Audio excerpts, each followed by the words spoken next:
So the vision of the management has to be appreciated.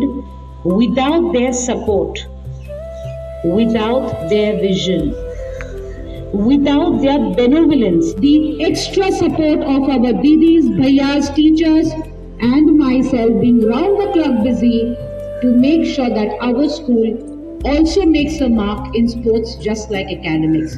So today's day was not a day, just yoga day. It was actually talking about you and us coming together to make the school a grand success.